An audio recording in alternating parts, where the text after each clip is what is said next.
like OT, I can't lie that my team got life. When the referee said no penalty, couldn't believe my eyes. I was there panicking, watching Wolf player protest like I hope he don't change his mind. It was a blatant foul, how could you not see that referee must be blind? But I don't mind, that's 3 points on the scoreboard, it was hard fought, usual stressful grind. I was stressed cause of extra time, ended 1-0. I was happy cause Mason Mount got 0-0-0-0-0-0-0-0. 1-0 like OT, I can't lie that my team got life. When the referee said no penalty, couldn't believe my eyes. I was there panicking, watching Wolf player protest like I hope he don't change his mind. It was a blatant foul, how can you not see that referee must be blind? But I don't mind, that's 3 points on the scoreboard, it was hard fought, usual stressful grind. I was stressed cause of extra time, ended 1-0. I was happy cause Mason Mount got 0-0-0-0-0-0-0-0-0. What?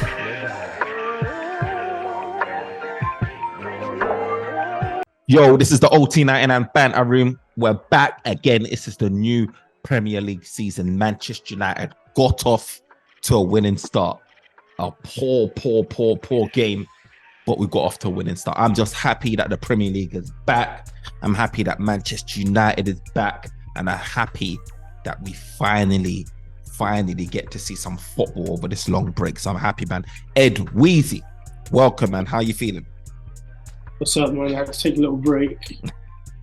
Have my own little pre-season in life, but back. Looking forward to OT99 this season. Come on. So yeah, man, we'll just get into it straight away, man. Look, that game, yeah, I can't lie to you, yeah. Not a good performance, man. It was poor, bro. It was absolutely poor, man. Go on.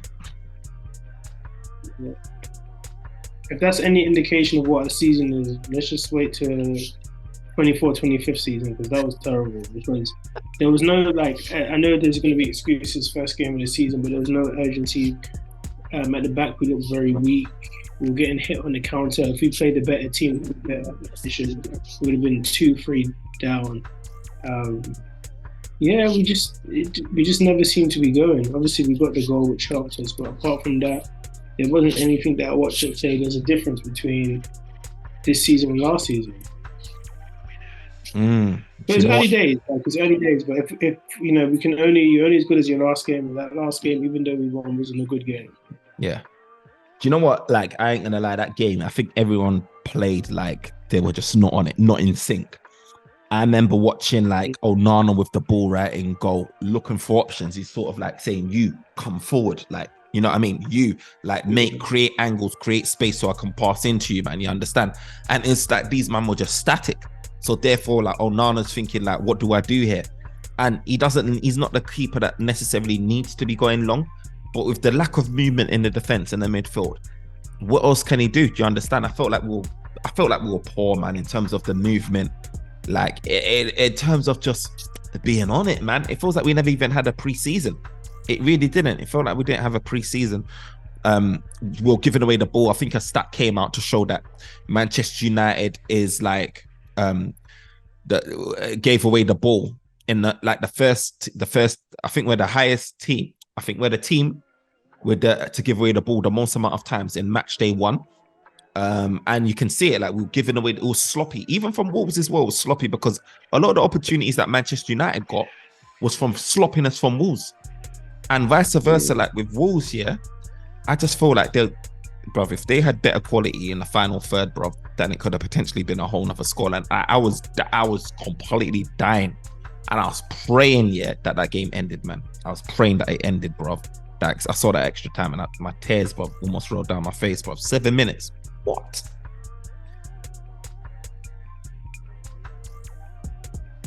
I've got nothing to say, man. What can you say? There wasn't that much that happened. I just. I don't know, defensively looked a bit throw, midfield looked a bit jaggery. There was just a big gap. They were just there was no Kuna. There was points where he was just running through the middle, Mbele style. Yeah, we're getting hit on the counter. Attacking wise, there was no synergy up front. I think, Anthony had a quiet game. Rashford missed a few chances, and he played on left again. Garnacho, he had a poor game. Garnacho seemed like he was trying to over-try. You know what I mean? think he was trying to do a bit too much when he could just relax. You know what I mean? Do you think Garnacho's got a future as a starter, or do you feel like he's just always going to be an I think impact he sub? does, but I think he's not. I just don't think he's a starter right now. Mm, Games like that kind of show he's still very immature in his play. He just wants to do the most and be the mm, star instead of just. And I think sometimes when he runs at players, he's not always as effective mm. against players that are quick or positionally good because their right back, what's his name, the one that was at Barcelona before, Semedo. Semedo. Mm. Semedo. Yeah, Yeah. he position wise, he just stood his ground. He never dived in, and then what Garnacho does, he'll kick the ball past you, but you're not going. He's not going anywhere. So, Yeah. Do you know what it is? good player, lots of I talent. I really remembered Garnacho having like a successful take on. Like if he did, then I just can't remember it. It just felt like every time he was running at a player, he just he was I just. don't think he did. I'm not sure if he did either, man. And I didn't like the fact that he was cutting. I just felt like he was ineffective cutting in as well. Like a lot of the time he was occupying positions in like Bruno's Yeah, territory rather than staying out wide. And I think obviously the best football that I see of Garnacho is when he's out wide, taking on a player, isolating the defender, running at them and beating them for speed and pace with a bit of skill.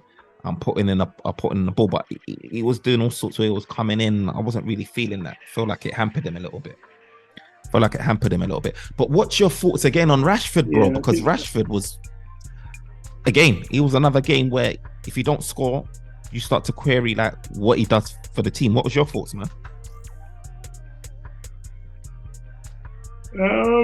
it's the first game of the season, so as much as I want to be critical, I can't go too mad, can I? Yeah, yeah, it's true. Um, he was all right. He just looked a bit off it. Mm, He didn't really look like he wanted to be involved. There was a point where he gave the ball away in the left back position. He just stood there. The mm, ball, like he just stood there and let the player run. Like he mm, didn't want to get involved in actually tracking back. So I don't know where his head's at. Like mm. maybe he was tired. But we got a long way to go, isn't it? There's like we've got 37 games left. You know what I mean? We've got one down, so it's a long way. Hopefully we improve. Because if we don't, it's going to be a long season. It is going to be a long season, man. I saw like in that, especially Gary Neville touched on it after the game as well. Like you mentioned it as well, of Cunha running through our midfield like it wasn't there. Casemiro obviously is in a position where it's just him by himself. He hasn't really got the legs to be keeping up with guys who can't cover that blade of grass like that. And you know, Yeah. it was Fred that would do a lot of the doggy dog running around as well.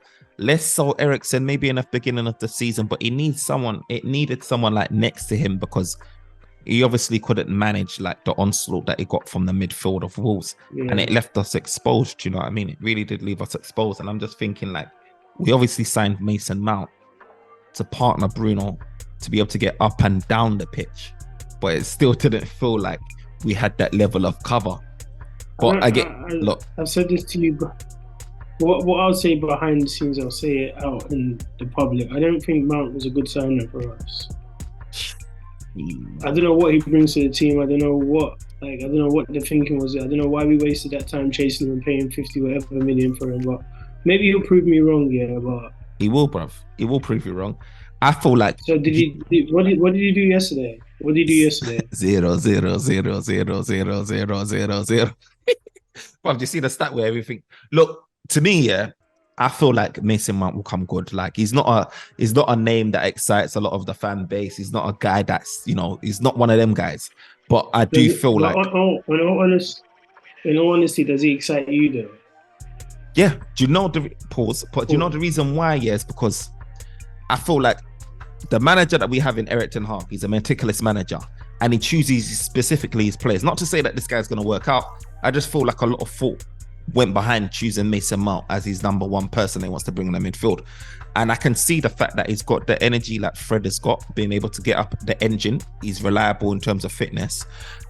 He's got a bit of defensive resilience about him, and as well as he can create, he's got a bit of technicality. He's not the greatest technically, and he's not the best defensively, but he's got bits of elements of both that Fred didn't have.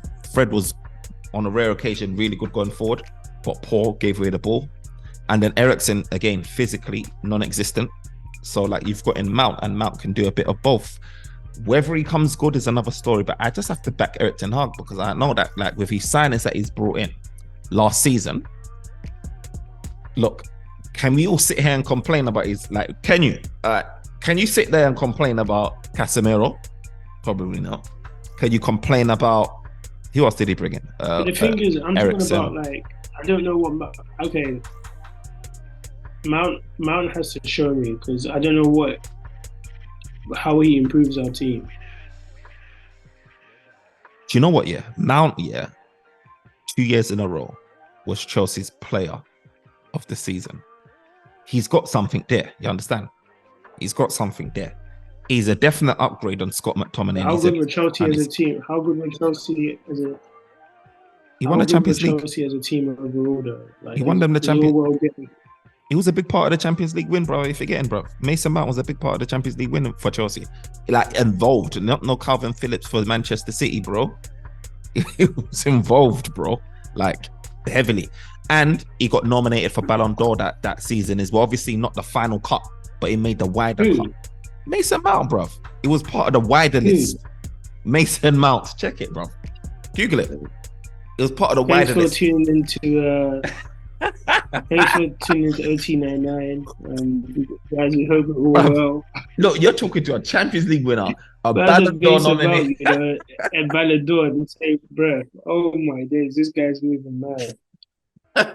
So someone was it? They confirm him, boy. I'm not even Tyrone. They confirm him. Like, who's this guy? Like, do you know what? But all jokes aside, it's going to be interesting because the question I've got for you: how many games do you want to give them for you to see like improvement or the team gelling? Like, how many games are you giving them within this season? Because bear in mind, we still got a striker that's injured, the new striker that needs to come Hoyland into the mix and stuff. So how long are you giving? And we've got to remember the way the Premiership is, you can't give away too many points too early. But I don't think we will. Catch up, you know what I mean? I've heard Erik ten Hag say, like, when we play our best football, Martial has been part of that in the past. Like, his profile in terms of being able to be a focal point, hold at that ball and bring others into the game. And when you've got Rashford playing in a centre forward, just waiting for that pass, like Rashford didn't really contribute to the game like that. He didn't really engage the wingers, and the wingers themselves, like, they're not the best at creating or getting the best out of our forward line as well. Like, and like Garnacho had a poor game, and then obviously Anthony as well. Like, a lot of the time he likes to cut in and take a wild shot as well. He did have a pass, I remember, when he done like that. So do you think we should pass to Rashford, and he didn't really hit it with any convincingness. So maybe, do you think we should have invested a bit more in? Do you think we should have invested more in wingers then that can actually provide stuff? Because if we're lacking that, why did we get Rasmus Mount instead of getting a winger that can actually do that? I think like the midfield was a bit soft. I think we had a soft underbelly in the midfield. So I think like Mount and hopefully Amrabat comes in to like strengthen that and provide a bit more like solidity in the back line as well. Amrabat, I think, will contribute to that. Hopefully we can get him in. Hopefully, do you understand? But like the transfer business is not done. But do you know what? Like, it's the fact, like, traditionally against Wolves, bro, if you check the history of Wolves games, like, you could probably count like almost 20 games where it's either been 1-0 or we've won the game. It's been draw or 1-0 to Man U. Or like, you've just won it by one game. One goal. Sorry. We can't look at the past. We can't look at the past. We've got to look at the present and where we're at, and we're nowhere. You know what I mean? No, I disagree. I disagree, bro. Between them, right? I disagree because the like we can't keep using that as an excuse just because they get 1-0s against them. Then no, but this is the problem, right? If we use that as an excuse, that means there's no progress as a team. If we're still allowing ourselves to have 1-0 like differences between us and them. I hear what you're saying, but it's just like historically there's going to be certain clubs that is your bogey club.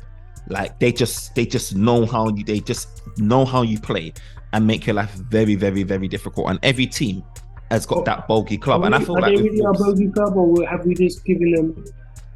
Bro, go and check the stat sheet. Look, bro, to me, when you look at the history, I swear down, you're counting double figures of games where it's just like 1-0 or like one goal in it. And my thing is, it's just like, that tells you something. I know people don't really appreciate stats as much these days because they're like, oh, eye test is the new thing.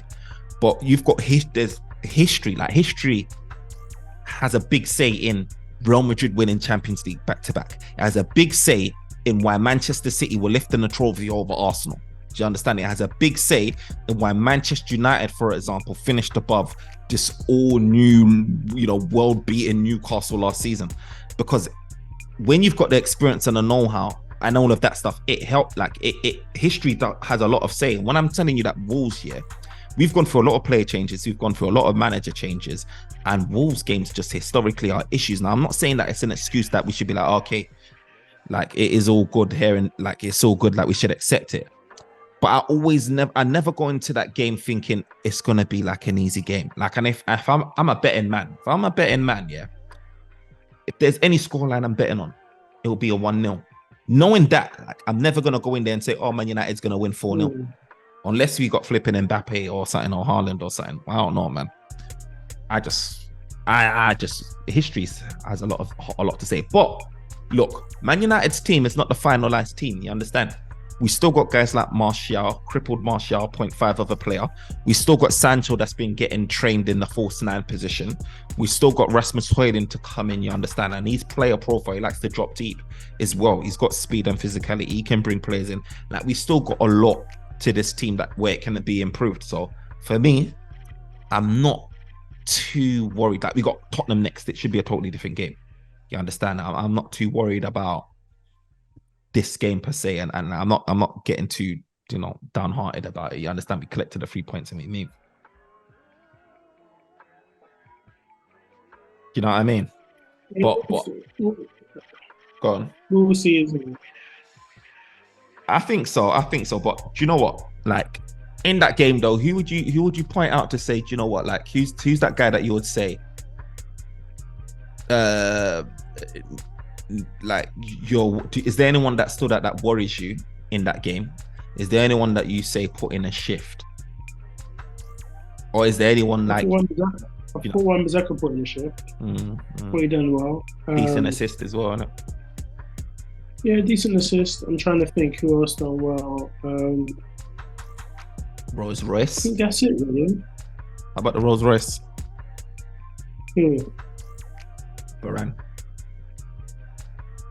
Varane, he done all right. Are we only met? But let's be honest, are we just mentioning him because he scored, or did he play well? Defensively, I think the difference. I think he done all right defensively. Yeah, he done all right. But if he didn't get the goal, who would have? Obviously, the goal sways a bit. Like my man of the match. My man of the match is Onana, my bro. Facts. You know this, bro. I think the world can see this, bro. Oh, Nana, what's your name? Oh, Nana, what's my name? Can I report a missing person, please? Can I report a missing person? His name's Firma. I don't know. There's some, yeah. Bro, all jokes aside, he's all right, but he nearly cost us a 3 points though at the end. What, with a punch? Was that a foul to you? That was a penalty. It was a foul. He didn't touch the ball. Like, if we're being figured, like, obviously I'm happy it didn't happen, but he literally just took out. Bro, he was on. Bro, he was moving bad. Like, I think he forgot that. I think he thought he was in a training game. I think he forgot he was still in a football match. Because what did you think about it, honestly, though? Yeah, it was a foul, bro. He totally missed the ball, and he took out a player. But what do you think? What do you think though? Why do you think like they didn't make it a penalty? Obviously, like the whole team has been suspended now for the next weekend game apparently. But like, why do you feel like it wasn't given as a penalty? Because the world's saying it was a penalty. I think, you know what it is? I think it's just because of like everything that was going on. Maybe the congestion there, it was hard to call, him jumping and being blocked. There's a lot of things, isn't it? But I feel like just as a new, I see it like this: if it was done against us, we'll be angry. Yeah, mad angry. I looked at the replay and I can't remember it again. Yeah, but I was just thinking like when the ball actually hit the player's head, did it hit his head before Onana hit him? Because I looked at the ball and the ball was going like, it hit the player's head and then it was going like up rather than being on target. So I just wonder, like, did the ball hit his head and then go up before Onana touched him, or was it? If I'm honest, I can't remember it too much. But I remember seeing the saying, "We're so lucky." Yeah, well, even before that, Edwin, like outside of that foul potential penalty claim, there was all sorts where like, do you know what I mean? On the far right near post bit, where I think I don't know if it was Cunha or whatever like that, hit like the post. You remember they hit the post. Also like Onana made a near post save where if the player just knocked it into the roof of the net, then it probably would have went into a goal. Onana made a couple of saves. Like there was opportunities. Like I said, if they were clinical, Cunha was running through the midfield, like getting a shot off, but it just didn't phase the keeper. Look, if they were more clinical, it could have been a different story. But we said this last season as well. We've played with the Premier League. The thing is not everyone is clinical. And that's the fact of the matter is, like we've said this last season about, I can't count the amount of times when we said, if they were clinical, we could have been this. If they were clinical, we could have been that. The fact of the matter is we've got teams in the Prem that are not clinical. You look at Wolves' scoring record, it's terrible, bro. And this is the reason why it's terrible. And you know what I mean? And they're not the only ones, bro. So, people may say it's luck, but I just say, again, the stats don't lie. You understand? Numbers don't lie. Your goal scoring record is poor because you can't convert opportunities like that. And there's many teams that are going to also have that same issue. You can't. You know what I mean? But anyway, Edwin, we move. You understand? We move. We got Tottenham next. But who? Yeah, sorry, that's gonna be a say that again. Sorry, say that again. I said it's gonna be a real test, isn't it? Is it more compared is a team that like we regard a bit higher in the table, but should pose a real threat to us because they're probably hungry under their new manager. Obviously, they've lost their captain, Harry Kane. So, and now Son is the captain. So we'll see how they perform, isn't it? They drew their first game, so I'm sure they'll be trying to get that 3 points. Yeah. And they may be confident coming to play us because we look very vulnerable. Do you know what? I hope that it's a different game. When we go against Tottenham, we're playing away. Obviously, our away record last season was terrible. Our home record was the one, that was decent, our away record. So this will be a good indication to see where we're at, like away from home. Because I think the last time we played Tottenham, away from home, we were up I think it was up by 2-0 in the first half. And then we let 2 goals slip and Tottenham get into it. And Tottenham were on their knees at that point. And there was, poor. And we let them get back into the game. Pedro Porro and Son scored the equalizer. And I was pissed. I was fuming. And that happened a couple of times as well. It happened for Europa League where we let these teams, Sevilla, was it, or someone, 2 quickfire goals, and then we let them get back into the game and then they all eventually won. And I just want to see how we do away from home. Do you understand? Against Tottenham, because there's a bit of revenge there, but ultimately we want to make sure that we start racking up points away from home. So that's going to be my major concern, how we perform away from home against these teams. You know what I mean? So Tottenham's going to be our first major test. It'll be interesting for real.